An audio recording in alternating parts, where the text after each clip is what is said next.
Yes, welcome everyone here to the Smash Sports Show right here on Smash FM here on Lockdown Wednesday, of course, here in Melbourne. Of course, let's turn our attention to cycling in particular. Of course, I speak to three of the members from the Noble Park Dandenong Cycling Club, and they joins us on Zoom right now. Thanks all three for joining us. Thanks, Will. Get each of you to introduce yourselves and tell us a bit about the year for all three of you in cycling. I'm part of the Noble Park Dandenong Cycling Club committee, and I'm Ryan Corrickney.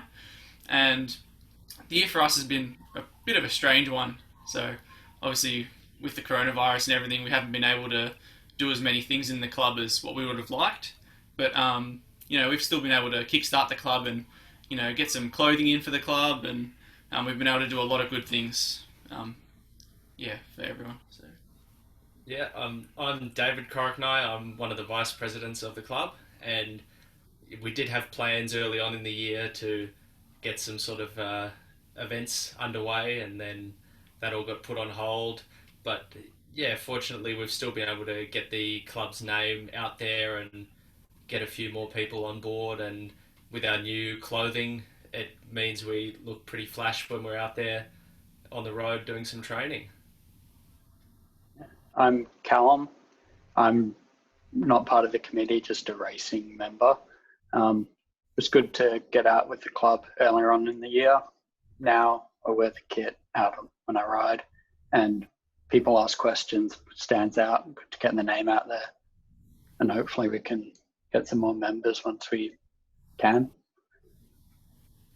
Now, we mentioned before we came on that cycling is a pretty unique sport for the fact that one of two unique sports that the restrictions don't really matter as much in regards to training wise and getting out there. Obviously, with people can cycle and obviously run, which is the other sport of athletics. But with cycling, that must be pretty good to know that you can still get on the bike and still do some sort of training or some sort of riding, even though the restrictions have locked every other sport out. Yeah, we've recently seen a lot of people on bikes just getting out and riding. It's one of the sports you can do on your own. So we're seeing a huge increase of that. So hopefully after the lockdown, we'll see a lot more people joining cycling clubs and getting into it as a proper sport. So. And a lot more kids seem to be getting out there on their bikes, which is a main target for the club to build a junior program. So that's giving us good signs for when we get back to normal. It's been happening. No cycling events has happened yet. Obviously, training has been disrupted a little bit. Obviously, we've had the first lockdown, and then we were back with some sort of training. Obviously, now we're back again in lockdown. I guess as a club, and I'll also ask the two committee members in particular, how difficult has it been to juggle everything that's been happening and still hopefully get something out there in regards to events-wise, hopefully maybe later on in the year? Well, I think for us, because we're such a new club, it's been hard to actually host any events as such. We're so fresh and we don't really have any facilities or enough funding to actually run too many events via Zoom or anything. We don't have the members, we don't have the facilities and stuff. But for us, we've just been keeping up to date on social media, making sure that everyone's aware of the COVID regulations with our sport, and just keeping up to date via social media. What events were you planning to do? Obviously, that's now being postponed and cancelled. Well, let's just say postponed and put on hold. That you're hoping to get back underway, hopefully, once we get out of this lockdown. Yeah, so we had a junior or novice program planned for people that have little experience riding bikes or that want to learn about safety. And we have a nationally accredited coach that offered to help us with the training there. So it was probably going to be a 2 to 3 week training plan, one session a week with just kids or kids with their parents that want to improve their safety or bike handling or whatever that might be. So we had that in mind, which then we obviously couldn't do. But was there anything else that we sort of all we had for the Yeah. beginning of the year. Um, but I guess we've sort of done the idea generation and all that. So when we're at a point where we can really plan it, we've still come up with a lot of the ideas and things we're going to do. So it should at least be a bit quicker to get it moving again once we're back. In a new club, has this? I know obviously pandemic is not a good thing, but has this always sort of been almost a blessing in disguise, knowing that a lot of people out there are cycling, and is this really beneficial to not just cycling here in Victoria, but obviously for your club to hopefully recruit a lot of people once the restrictions ease a bit more? Yeah, absolutely. Like, obviously, on a big scale, it's fantastic for the sport. For our club, I know that we've had a lot of people from the area contact the club and say, like, we're interested in participating in events after after the pandemic clears up, and people that just want to ride just for fun, or people that just want to be involved. So we've had a lot of positive feedback from members, especially in our area. So it's been good in that respect. Uh, Now, Carl, you mentioned before that you're a racing member there.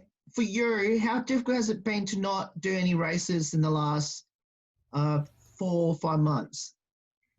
Yeah, it's been a bit different. I actually planned on doing a race with Ryan at the beginning of the year that I couldn't actually do in the end. It would have been last opportunity. So yeah, pretty annoyed I missed that, but got the got next year, got a whole future to do some more races. So just doing some training and just keen to get back on the bike with the group once it's safe. And I might as well ask the same question to the two committee members as well at the same time. Yeah, it's been pretty difficult. I mean, I'm always busy anyway, so I wouldn't have had much opportunity to race anyway. But I mean, yeah, it is hard to stay home this much. You always want to get back on the bike and race and do a few Glenvales and crits and track races and things like that. So yeah, it is pretty hard. Yeah. Yeah, I think as well because I haven't been racing as much in the last sort of year or two anyhow, but it's still a lot of fun to just get out there and go in a race and doesn't matter if you win or lose or anything and Yeah. it's just a bit of fun and a good hit out and I think I've been really missing that.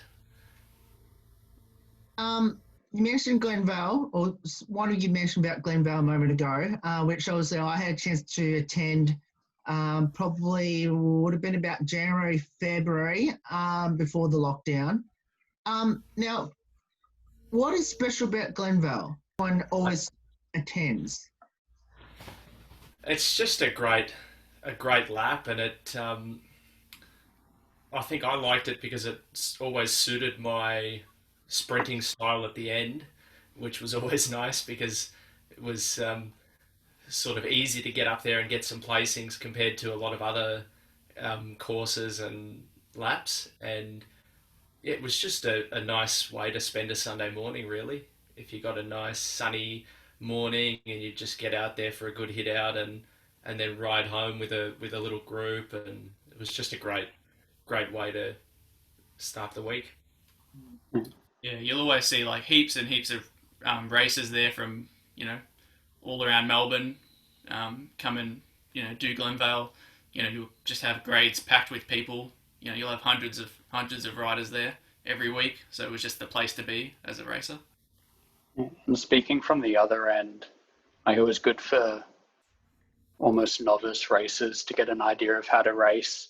And then once you're done, you can sit and watch the A grades smash it out, and it's just good opportunity to race and then watch. It's great.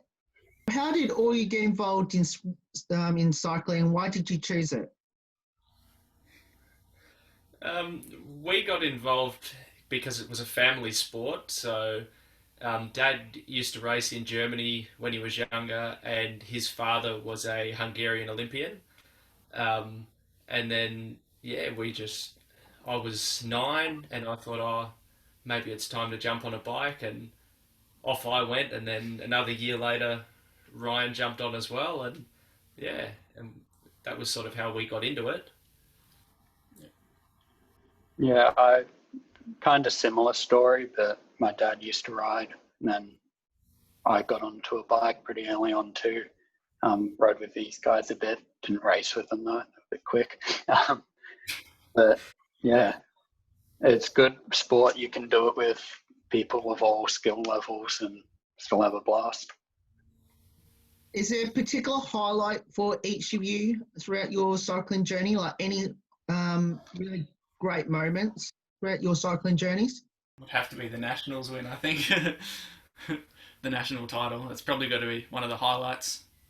Probably making the Australs final is another one, but yeah, that's mine. Yeah, mine would be in 2015 when we won the team sprint at Nationals, and at Disc, so home crowd, and it was the Bob Ridge Hour record night, so the place was absolutely packed, and it was just unreal. And that was sort of the first big race I'd won, and yeah, it was just unreal doing a big victory salute, and the whole place was going off, and yeah. Mine would probably be an Audax ride up near Bright. It was a big 250k ride and pretty hot weather, and just finishing that felt pretty good. Mentioning about the Australs, obviously that's always at Melbourne Arena, and I think I don't know if last year or this year was meant to be at the Disc, but I guess with can you compare both Melbourne Arena cycling velodrome and the Disc velodrome? Is it pretty similar, and how difficult is it to cycle on either or? Well, they're pretty much the same. If you can ride on one, you can ride on all of them. Um, high sense is just cleaner and not used as much. Yeah, just a bit fresher. Disc is used 24/7 pretty much by the various clubs and groups. It's a slightly different shape at Melbourne Arena compared to Disc. So Melbourne Arena is a little bit more um, round compared to Disc, um, which it just changes sort of where you make a pass. So if you want to overtake near the end, your pass has to come a lot later when you're coming right out of the bend. Um, so it sort of suits a different style of rider at the finish and everything. But Disc is just a great, really great all round shape that's nice for sprinting and pursuing and pretty much everything. Now, what does the sport of cycling mean to all three of you, especially being there at Noble Park Dandenong Cycling Club? Yeah, well, it's like a sport. It's a passion. It's a way of exercise. Like yeah, it does so much for us, and I think bringing that to the club, that passion and all of that will be really good. And we're just trying to share that passion with other people. So. And I think it's a really amazing sport in that you can have the absolute top level in world champions and that level, and people enjoy it all the way down to a kid learning to ride for the first time. So it spans all abilities, all ages, and there's probably not a lot of sports that can do that. Yeah, I agree. It's just a really inclusive sport. You can make it as competitive or non-competitive as you want. You can ride with people from all skill levels and talk about the bikes, talk about the sport. Yeah, it's just a really good way to stay fit, have fun, get to know people. Anyone that should get involved in cycling, obviously there's a lot of people out there on their bikes at the moment. What would be your advice on to get down to Noble Park Dandenong Cycling Club once we all get out of lockdown? Well, yeah, get onto the websites and the social media and follow us and everything. And once we start getting rolling again, It'll be a great club for anyone to join who might not necessarily want to race. They might just want to join as a social type rider and do some group rides and learn some skills and road safety and that sort of thing. So we're hoping now that a lot of people have got on a bike and started riding a little bit, hopefully we can provide a club suitable for them that won't be as intimidating as a lot of clubs that only really focus on racing. Now, I know with all clubs, obviously, especially now, being, I guess, a real difficult time of the year, obviously there's a lot of people working behind the scenes, and obviously from the community level, I'm assuming you've had a lot of people that, I guess, doesn't get recognised a lot from the outside, but obviously from the inside, you would recognise all those people that work really hard behind the scenes. How important has that been, especially at this uncertain time, and how important is that to a club? Yeah, so we've had, like, the whole committee has been working, quite a bit just to keep on top of everything while we can, in terms of, like, lockdown and, the rules, and just keeping on top of other things in the sport. Again, like the social media aspect, we've really been doing well on. So we're going to, keep on doing that. But yeah, everyone's been working well. We've all done our bit to contribute, and we're working really well as a club so far. So. Now, we'll finish off with a couple of light-hearted questions, which is any embarrassing moments on the bike for either of you?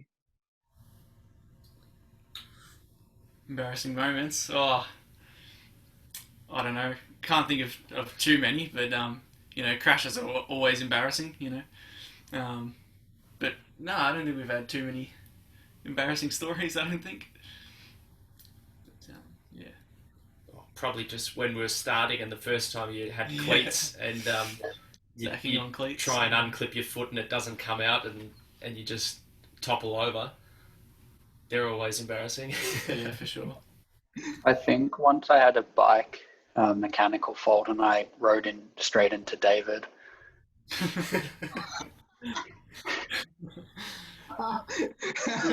Chains falling off. Yeah. Had chains falling off down a hill on a fixie with no brakes. With no brakes. That was coming. Any comedians at the club? Oh, I think we're all comedians. Yeah, I think we all try and keep it a bit lighthearted sometimes when we can. I think comedians a bit strong, more clowns. Yeah. Well, most of us ride unicycles, so Yeah, that's true. True. probably true. Now, any good singers or dancers that we should know about? Not from me. Not that we know of. Callum might have a secret talent that we don't yet know about, but I wish.